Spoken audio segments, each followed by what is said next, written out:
Version 1. The Physics Major. When Bryson DeChambeau first showed up on the scene, he was the quirky physics nerd who approached golf like a science experiment. He was the guy who made all his irons the same length, 37.5 inches, because he believed it would create a more consistent swing plane.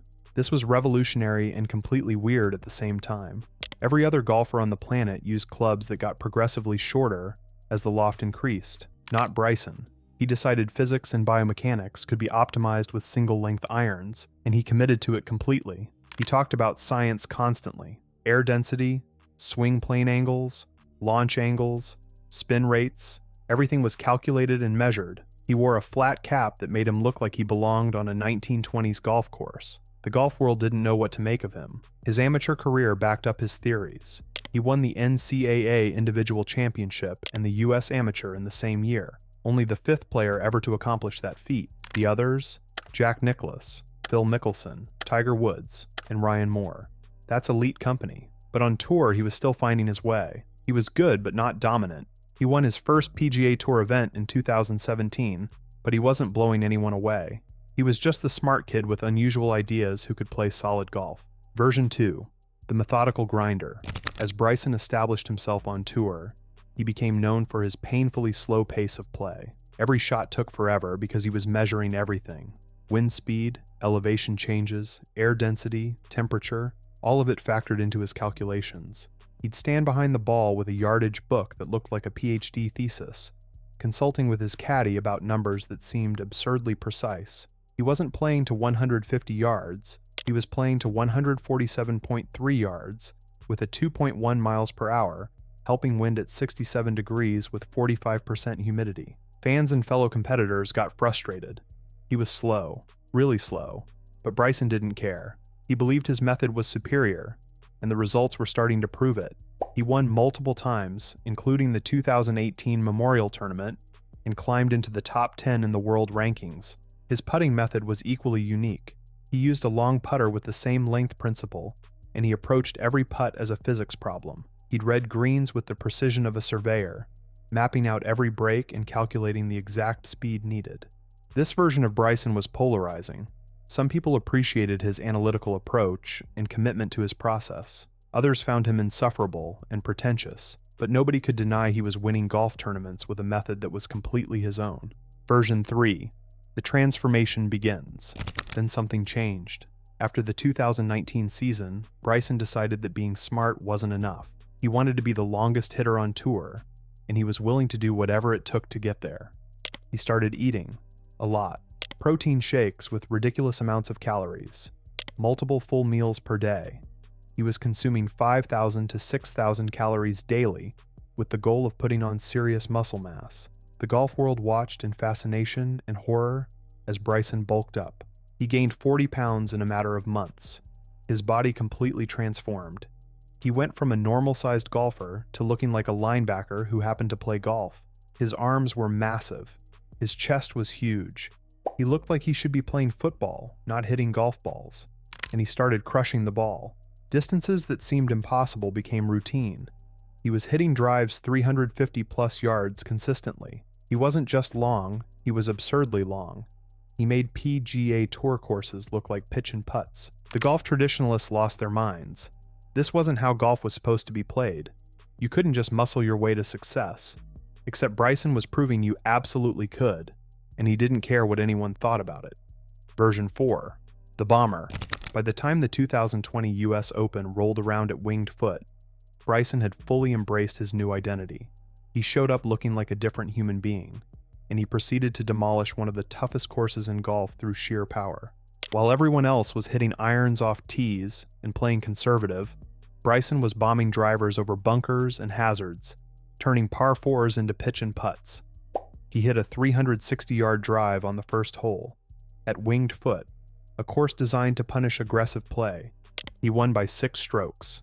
6. At a US Open where everyone else was grinding and struggling just to stay around par. Bryson made it look easy because he was playing a completely different golf course than everyone else. His length advantage was so significant that he eliminated most of the trouble. This was the moment where the golf world had to acknowledge that Bryson's approach worked. He wasn't just long, he was long and accurate enough to win major championships. The science combined with the strength created something nobody had seen before. He became must-watch TV. Every tournament he entered, people tuned in to see how far he could hit it. He was breaking golf, and the governing bodies started panicking about what to do with courses that weren't designed for someone who could carry it 350 yards. Version 5, the villain era. With success came controversy. Bryson developed a reputation for being difficult. He had public spats with his equipment sponsors. He called out cameramen and fans. He got into a bizarre feud with Brooks Koepka that dominated golf media for months. The Brooks beef was everywhere. Fans started yelling Brooksy at Bryson during tournaments. He'd react, get visibly upset, and the trolling would intensify. It became a circus. Some people loved watching him squirm. Others thought the harassment crossed a line. He complained about everything: bad bounces, slow play from others, ironic given his own pace, equipment issues, the media, fans. It felt like Bryson versus the world, and he wasn't handling it with grace. His on-course demeanor became an issue too. Tantrums, breaking clubs, visible frustration. He was talented enough that people watched, but many were rooting against him.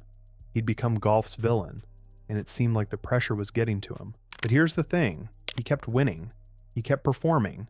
Even when everyone wanted to see him fail, he'd show up and contend. His mental game might have looked shaky, but his results suggested he could handle the heat better than people thought. Version 6, the content creator. Then came a surprising pivot. Bryson started embracing social media and content creation in ways traditional golfers never had. He partnered with influencers. He did YouTube videos. He showed a personality that fans hadn't seen before. He did long drive competitions. He hit golf balls over his house. He collaborated with personalities like Good Golf and other content creators. Suddenly, he wasn't just the villain. He was entertaining and somewhat likable. This version of Bryson understood that growing the game meant meeting fans where they were, and increasingly that was on social media and YouTube. He started having fun with his image instead of fighting against it. He even addressed the Brooks situation with humor, leaning into the beef rather than letting it eat at him. The shift was noticeable. He went from uptight and defensive to more relaxed and self-aware. The golf establishment didn't know what to make of this. Was this good for the game, or was it cheapening the sport? But younger fans loved it. They saw a golfer who was accessible, funny, and willing to try things that seemed ridiculous. Version 7, the LIV Rebel. Then Bryson made the move that defined his current era. He joined LIV Golf. He took the massive payday from the Saudi-backed league and left the PGA Tour, becoming one of the faces of the controversial breakaway circuit. The decision was polarizing. Critics called him a sellout who prioritized money over legacy. Supporters said he was making a smart business decision and that the PGA Tour's monopoly needed competition. Either way, Bryson was at the center of golf's civil war. On LIV, he's been dominant. He won the individual championship in 2023. He's been one of their best and most consistent players. He's embraced the team aspect and the different format. He genuinely seems happy with the decision. But the majors remain the measuring stick. When Bryson shows up at Augusta or St. Andrews, he's competing against the best, regardless of tour politics, and he's shown he can still compete. His 2024 U.S. Open victory at Pinehurst, where he held off Rory McIlroy in dramatic fashion, proved he's still one of the best players in the world. This version of Bryson is controversial, wealthy, and unapologetic. He made his choice, he's living with it, and he's still winning golf tournaments. Whether history judges the LIV decision kindly remains to be seen, but Bryson doesn't seem to care about the criticism anymore. The evolution continues. What makes Bryson fascinating is that he's constantly evolving. Every version has been dramatically different from the last. The physics nerd became the bomber. The villain became the content creator. The PGA Tour star became the LIV Rebel. He's never been afraid to completely reinvent himself if he thinks it'll make him better or achieve his goals. That willingness to change, to experiment, to ignore conventional wisdom, that's what defines every version of Bryson DeChambeau. Whether you love him or hate him, you can't ignore him, and that's exactly how he wants it.